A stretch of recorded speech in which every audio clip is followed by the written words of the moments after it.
right, good morning, party people. It is November 22nd.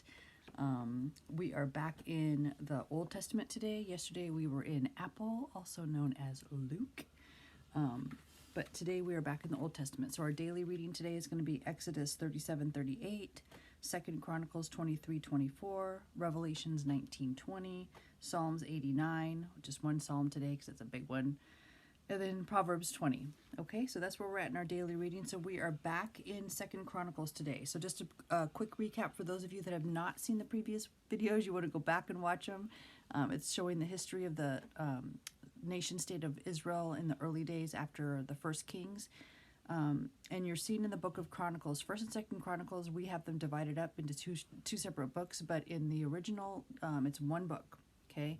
And 2nd Chronicles was, they believe, was written by Ezra at the time of the, after they'd been exiled to Babylon. They were going back into the, back to Israel and rebuilding the temple, rebuilding their state. And so the reason that they, he brought all these things together to create 1st and 2nd Chronicles was to encourage the people, because what you see happening in 1st and 2nd Chronicles are similar circumstances to what they were encountering themselves as they were rebuilding the nation, right? So, because in 1st and 2nd Chronicles, you see the establishment of David's kingdom and his preparation for building the temple, and then the building of the temple itself, and then the procession and the lines of the kings. And so, of course, we've been seeing, I had to do a new list for you. Hopefully this is pretty straightforward. So this is just to give you a little bit of background where we're at. If you haven't seen the other videos, if you're interested in history, I would suggest you go back and check them out because it's pretty interesting. All right, so see if I can get this backwards a little bit. So what we have here is, we remember we had the people wanted a king, so God gave them Saul. Then after Saul came David, his son Solomon. Then after Solomon's son Rehoboam takes over in the southern kingdom, or he takes over, then the kingdom is split because Rehoboam does some really stupid stuff. And so the kingdom is split between the southern kingdom, which is the Davidic line, the line that God has called and promised. The promises the Messiah is going to come through. And then we see the northern group. Only 2 tribes went to the south, only Judah and, oh God, I can't remember the other one right off the top of my head. Only 2 of the 12 tribes went here, the other 10 went here. What you see here in Chronicles, you see a different version of the history of the kings than you see in 1st and 2nd Kings. 1st and 2nd Kings gives you a little bit more detail. All of these guys in the northern kingdom, the bad kingdom, in parentheses, these guys are left out in the description of the happenings in 1st and 2nd Chronicles, okay? So now we've come all the way down here. We were introduced to evil Athaliah last time, and now we've got her son Joash that was hidden away, or her grandson Joash that was hidden away, about to take power. Okay, so just a little bit of a recap about Athaliah. Athaliah here, Jehoshaphat was a good king, right? He was actually doing everything right. He was following God's laws, but he made a major mistake, and he tried to ally himself with the kings of the north, which technically they're family, right? They're part of the 12 tribes. And he had his son marry the daughter of Ahab and Jezebel. Her name was Athaliah. So that begins where we're at right now, a total just tragic series of events that completely basically decimates the southern kingdom.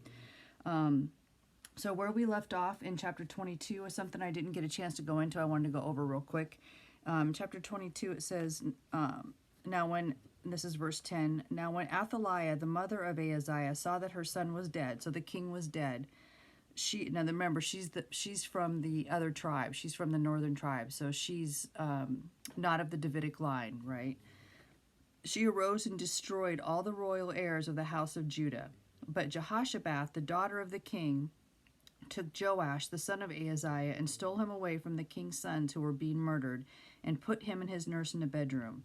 So Jehoshaphat, I didn't get a chance to really go into who she is, because she's kind of a complicated character as far as her lineage. She was walking a fine line. Okay, so who Jehoshaphat was, she was the aunt of the child that was saved, right? So this child was actually Athaliah's grandson that was hidden away. She's the aunt, so she's the aunt of him. She's married to Jehoiada, who's a priest that's going to figure prominently in what we're going to study today. And then she's the daughter So she's Athaliah's daughter and sister of Ahaziah. So here's Athaliah married to Jehoram. So they had a bunch of kids. One of them was her. And then Ahaziah was one of their sons as well. So when he died, Athaliah went around and killed everybody she could find that could be a threat to the throne. Because now what happened is she took over, right? And she was very evil. She was from the other kingdom. And ultimately what she was trying to do was remove all of the Davidic line and ultimately the line of the Messiah, right? She was trying to destroy all of the Davidic kings, possibly going forward, and cementing her role as ruler. So now we see chapter 23. In the 7th year, Jehoiada strengthened himself and made a covenant with the captains of hundreds, Azariah the son of Jeroboam. So then it goes on to describe all the captains, the Levites, and all of those. Then all the assembly made a covenant with the king in the house of God. So this is with the little boy Joash that was hidden away. And Jehoiada is his uncle. Then all the assembly made a covenant with the king in the house of God, and he said to them, Behold, the king's son shall reign, as the Lord has said of the sons of David. This is what you shall do. 1/3 of you entering on the Sabbath of the priests, the Levites shall be keeping watch over the doors. 1/3 shall be at the king's house, and 1/3 at the gate of the foundation. So this is describing here in this section how they're going to initiate a coup. They're going to remove Athaliah. They're going to put this young King Joash on the throne. He's the rightful heir, and she's brought in all this pagan worship, of course, and she's done nothing but evil. So what you see here is the Levites, the priests, and all of the leaders, the natural leaders, like the government officials, have come together to remove Athaliah. So now they're plotting this, and they're trying to come up with a way to do this so that it won't be obvious to Athaliah. It says, but all the people shall keep the watch of the Lord, and the Levites shall surround the king on all sides, every man with his weapons in his hand, and whoever comes into the house, let him be put to death. You are to be with the king when he comes in and when he goes out.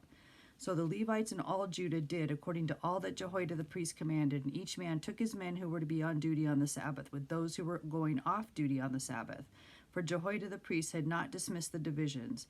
And so then it goes on to describe the weapons that they were given. They were given David's original weapons that were still stored there, about 150 years old, that were in the temple of God. Then he set all the people, every man with his weapon in his hand, from the right side of the temple to the left side of the temple, along by the altar and by the temple, all around the king. And they brought out the king's son, put the crown on him, gave him the testimony, which is the word of God, and made him king. Then Jehoiada and his sons anointed him and said, Long live the king. Now when Athaliah heard the noise of all the people running and praising the king, she came to the people in the temple of the Lord. When she looked, there was the king, standing by his pillar at the entrance, and the leaders and the trumpeters were by the king. All the people of the land were rejoicing and blowing trumpets, also the singers with musical instruments, and those who led in praise. So Athaliah tore her clothes and said, Treason, treason! And Jehoiada the priest brought out the captains of hundreds who were set over the army, and said to them, Take her outside under guard, and slay with the sword whoever follows her. For the priest had said, Do not kill her in the house of the Lord. So they seized her, and she went out by the way of the entrance of the horse gate into the king's house, and they killed her there. Then Jehoiada, so she was done. They got rid of that one. Then Jehoiada made a covenant between himself, the people, and the king, that they should be the Lord's people. And all the people went to the temple of Baal and tore it down. They broke in pieces its altars and images, and killed Mattan, the priest of Baal, before the altars. Also, Jehoiada appointed the oversight of the house of the Lord to the hand of the priests, the Levites whom David had assigned in the house of the Lord, to offer the burnt offerings of the Lord, as it is written in the law of Moses, with rejoicing and with singing, as it was established by David. And he set the gatekeepers at the gates of the house of the Lord, so that no one who was in any way unclean should enter. Then it goes on. So what he's doing, you see all of these, it's going into more detail, all the way to the end. And then it says, the very last verse of 23 says, So all the people of the land rejoiced, and the city was quiet, for they had slain Athaliah with the sword.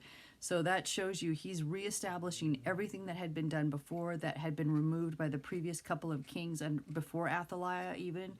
Things had begun to go south a little bit, but certainly under Athaliah and her husband, because of the perversion. Okay, this is number 1. Number 2's coming. Stay tuned. If you only see this one, read your Bible. Jesus is coming. Peace.